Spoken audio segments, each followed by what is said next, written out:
The dinner reservation card shattered beneath my father's palm as he slammed it onto the restaurant table. "We are moving into your apartment tomorrow. No discussion." My sister Abigail's eyes gleamed with victory while her boyfriend Blake tipped his wine glass in my direction, a mocking toast. The ambient chatter of the restaurant faded away, replaced by the sound of my own heartbeat drumming against my ribs. My vision tunneled until all I could see were their entitled expressions, already dividing my space, my sanctuary, in their minds. I felt my jaw muscles tightening as I reached for my water glass, taking a deliberate sip while my free hand slid beneath the tablecloth. With practiced calm, I opened the banking app on my phone. The morning's transaction notification still glowed on the screen. Transfer complete, $860,000. My name is Bethany, I'm 30 years old and built a healthcare tech startup from nothing but determination and sleepless nights. This is the story of how I finally stopped being my family's emergency fund and became their reality check instead. Growing up in Meadowbrook meant understanding the family hierarchy without it ever being explicitly stated. Inside our two-story colonial, love and resources flowed toward Abigail in steady currents while I learned to survive on whatever remained. She received enthusiastic praise for mediocre efforts, I earned silent nods for academic excellence. Her bedroom walls showcased professional murals, mine featured peeling wallpaper I covered with achievement certificates no one bothered to acknowledge. For her 16th birthday, a cherry-red convertible appeared in our driveway with an oversized bow. That same year, I walked 3 miles to my college classes in second-hand sneakers, carrying textbooks purchased with money I earned tutoring neighborhood kids. "She needs the confidence boost," my mother explained about the car. "You're already so self-sufficient," she added, as though independence were a consolation prize rather than the survival mechanism they had forced upon me. When Cambridge University offered me a partial scholarship, hope flickered briefly to life, only to be extinguished when my mother's hospital bills arrived. "Your sister's too fragile to handle responsibility," my father explained, his eyes focused on anything but my face. "You're stronger. You'll figure something out." I surrendered my acceptance letter and took a cashier position at the local supermarket. Instead of studying abroad, I counted change and stocked shelves, watching my future dissolve into someone else's medical payments. That night, I stopped waiting for their approval. I opened a separate account at a different bank and began saving with religious discipline. After my own graduation, instead of attending the lavish celebration they threw for Abigail's art degree, I invested in a struggling healthcare startup. My co-workers became my chosen family. Caroline, whose strategic mind dissected problems with surgical precision. David, who repaired laptops for grocery money. Ethan, whose legal expertise protected our innovations. We built something meaningful from folding tables and discount office chairs, remote patient monitoring software that actually worked. Not flashy, not trending, but necessary. Hospitals signed contracts. Investors took notice. My small stake grew into substantial equity. At 27, I purchased my apartment, 1 bedroom with eastern windows that filled the space with morning light. Nothing extravagant, but entirely mine. The deed bore only my name, a document that felt more significant than any diploma. When my family finally visited my office, their expressions shifted from dismissal to calculation. "How much is your stake worth now?" my father asked, eyes scanning for valuations rather than accomplishments. "Family helps family," my mother reminded me later, her tone suggesting obligation rather than connection. That night, Aunt Faith called with the missing information. We'd maintained weekly calls ever since I left home, the one family connection I cherished. "They have $50,000 in credit card debt between Abigail's studio, your mom's treatments, and their trips," she explained. "Your father called me asking if I had money to lend them and let all this slip when I said no." Later, I overheard my father in the hallway, "Bethany's place is big enough. We'll move in. Save rent. She can contribute more. It's only fair." He was on the phone with my mother, not realizing I'd returned early from a meeting in the other room. "Fair." The word landed like a slap. I opened spreadsheets documenting years of asymmetrical sacrifice. Babysitting money borrowed but never returned. Scholarships surrendered to medical bills. Dreams deferred while others flourished. The next morning, I called Ethan and transferred my company stake into a protected account. $860,000. Not wealth by Silicon Valley standards, but enough to build a fortress around my future. Saturday evening at Magnolia Bistro, candlelight flickered across polished silverware and illuminated the certainty in my parents' eyes. David sat beside me, his presence steady as a foundation wall. He and I had grown closer over the past year, our late-night debugging sessions evolving into dinners and weekend hikes where we talked about everything except work. "Bethany, we've decided," my father announced, setting down his wine glass with authority. "Tomorrow, we are moving into your apartment." My mother nodded, adding, "It's what families do for each other."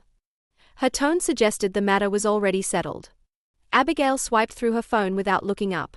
"My studio equipment needs the spare room." Blake twirled pasta around his fork. "We figured you'd be at work most of the time anyway." I set down my fork, folded my napkin precisely, and looked directly into my father's eyes. "That's fine," I said calmly.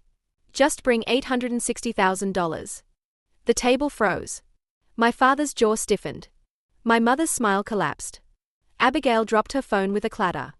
Blake's fork hovered mid-air, pasta strands dangling. "What are you talking about?" My father finally managed. "That's the value of my independence. You taught me well about investments." My voice remained level, betraying none of the thundering in my chest. "You want equity in my life? That's the buy-in price." Abigail recovered first. "You've always been selfish," she hissed. "Hoarding everything while we struggle." "Struggle?" I tilted my head. "Like when I gave up Cambridge so Mom could have her surgery? Or when I worked 2 jobs while you toured Europe on their credit card?" My mother dabbed at tears that seemed to appear on command. "After everything we sacrificed for you," she whispered. "Sacrifices?" I remembered her signature on my scholarship rejection letter. "Tell me exactly which sacrifices those were." My father's voice hardened. "You're turning your back on family. Everyone will hear about this." "That's your choice," I replied. "But my apartment, like my life, isn't community property." I placed my credit card on the check. "I'm done being your safety net." David's hand found mine under the table. Aunt Faith nodded slowly from her seat, pride softening her features. For once, they weren't towering over me. I was looking them in the eye, and they were the ones who blinked first. After leaving the restaurant that night, I returned to my apartment across town, the 30-minute drive giving me time to process what had just happened. I unlocked my door, kicked off my shoes, and for the first time in years, I felt lighter than air. The storm hit Monday morning before my coffee cooled. Abigail's social media exploded with carefully framed tears and captions like sharpened knives. "Abandoned by my own sister." "Tech money changes people." Comments accumulated like wet newspapers. Former classmates shared, judged, then unfriended. I didn't respond. Feeding fires only spreads them. By noon, my building's security called. My parents were in the lobby of our tech campus, demanding to see me. Red-faced and gesturing wildly, my father shouted about family obligations, while my mother dabbed at rehearsed tears. "Not here," I said firmly, stepping from the elevator into the lobby where security was holding them. "This is my workplace. Leave now or I'll have security escort you out." They escalated. I did not. "You'll regret this, Bethany," echoed down the corridor as security guided them toward the exit. My cheeks burned, but my spine remained straight. I returned to my office and called Ethan immediately. "Documents are airtight," he confirmed. "No basis for any claim." That night, I methodically blocked their numbers, changing my email filters to redirect their messages to a folder I wouldn't have to see. The silence didn't feel empty. It felt like oxygen rediscovered. Days passed. Our company shipped the mental wellness module on schedule. Hospitals called. Users stayed. The team expanded. Success no longer felt like armor. It felt like breath. 3 months later, Aunt Faith called with updates. We'd maintained our weekly calls through a separate line I'd never shared with my parents, a tradition we both cherished even more now. My parents had sold the house where I'd grown up, a retirement apartment with linoleum floors replaced marble countertops. Abigail's studio had downsized to a corner of her bedroom in a shared apartment. "They still mention your name sometimes," Faith said. "But even thunder eventually runs out of sound." On quiet evenings, David and I walked our neighborhood, counting porch lights instead of old debts. What began as friendship during late-night debugging sessions had grown into something solid and true. Over 18 months of morning coffee, weekend hikes, and honest conversations, we fell in love. We married in the park by the river with Aunt Faith crying softly while I remained dry-eyed. Relief feels different than grief. We established clear rules for our shared life. Honesty first, boundaries second, everything else negotiable. I invested carefully, not for approval, but for security. No secret lifelines, no emergency transfers to keep others' chaos manageable. 6 months after the dinner confrontation, a text arrived from an unfamiliar number. "It's Abigail. Can we talk?" She'd gotten a new phone with a different carrier after downsizing her life, which is why the number wasn't blocked by my filters. I hesitated, then replied with a time and place. We agreed to meet at Riverside Cafe, a quiet spot downtown that neither of us had frequented before. Neutral territory. The following afternoon, I arrived early, choosing a table near the exit. Her designer clothes had been replaced by retail basics. Her nails were short, unpainted. She looked smaller somehow, but her eyes seemed clearer. "I've been in therapy," she said without preamble. "I didn't understand what we were doing to you until everything fell apart." I listened silently, waiting. Mom and Dad are different now. Not completely changed, but quieter. Dad's working again. Mom's actually cooking instead of ordering in. She hesitated. "They're not ready to apologize, but I am. I took you for granted. I'm sorry. I didn't rush to forgive. Didn't immediately offer solutions." "Thank you for saying that," I replied simply. She nodded, understanding the boundary. "I'm not asking for money. I got a job at the gallery. It doesn't pay much, but it's mine." Something shifted between us. Not reconciliation exactly, but recognition. We ordered second coffees and talked about normal things: the weather, a new restaurant, a book she'd read. For the first time, we spoke as adults rather than assigned roles. When she left, I didn't promise weekly dinners or holiday reunions. I simply said, "This was nice. Let's do it again sometime." We agreed to meet monthly, a pace that felt manageable for this tentative new connection. As for my parents, I never received an apology. 2 years passed before I saw them at Aunt Faith's birthday celebration.